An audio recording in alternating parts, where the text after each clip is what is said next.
Okay, we are on Daniel chapter 6. Daniel is thrown into a den of lions.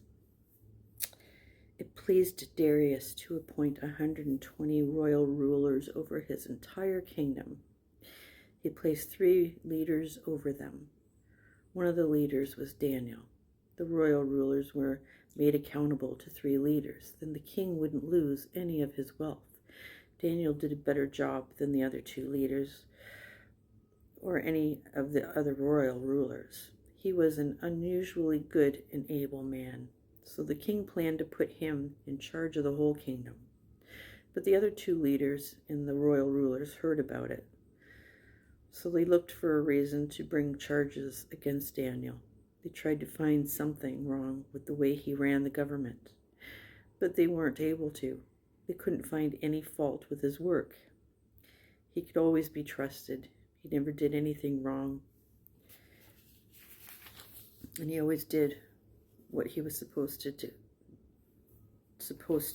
Hold on a sec.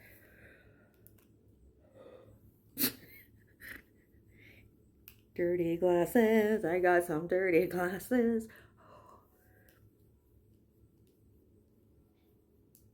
Something splashed on him. Okay, here we go. Finally, these men said, "We want to bring charges against this man Daniel, but it's almost impossible for us to come up with a reason to do it. If we find a reason, it will have to be in connection with the law of his God." So the 2 leaders and the royal rulers went as a group to the king. They said, "King Darius, may you live forever. All the royal leaders, high officials, royal rulers, advisors, and governors want to make a suggestion. We've agreed that you should give an order, and you should make sure it's obeyed. Your Majesty, here's the command you should make your people obey for the next 30 days. Don't let any of your people pray to any other god or human being except to you. If they do, throw them into the lion's den. Now give the order.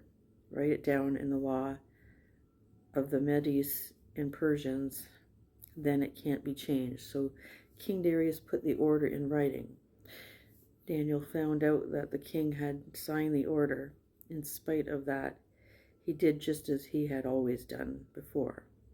He went home to his upstairs room, its windows open toward Jerusalem.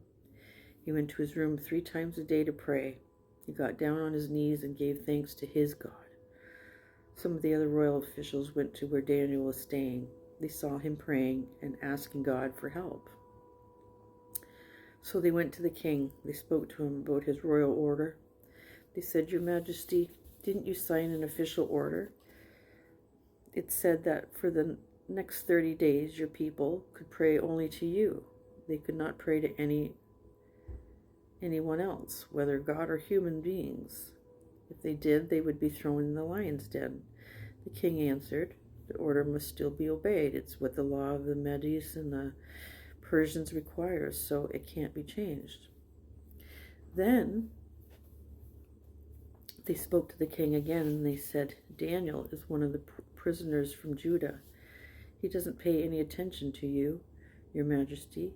He doesn't obey the order you put in writing. He still prays to his God 3 times a day." And the king heard this. He was very upset. He didn't want Daniel to be harmed in any way. Until sunset, he did everything he could to save him. Then the men went as a group to King Darius. They said to him, "Your Majesty, remember that no order or command you can give can be changed. That's what the law of the Medes and the Persians requires." So the king gave the order. Daniel was brought out and thrown into the lion's den. The king said to him, "You always serve your God faithfully, so may he save you." A stone was brought and placed over the opening of the den. The king sealed it with his own special ring. He also sealed it with the rings of his nobles. Then nothing could be done to help Daniel.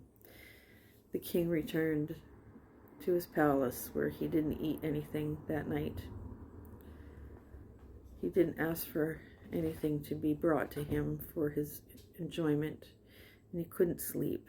As soon as the sun began to rise, the king got up. He hurried to the lion's den, and when he got near it, he called out to Daniel. His voice was filled with great concern. He said, "Daniel, you serve the living God. You always serve him faithfully. So has he been able to save you from the lions?" Daniel answered, "Your Majesty, may you live forever.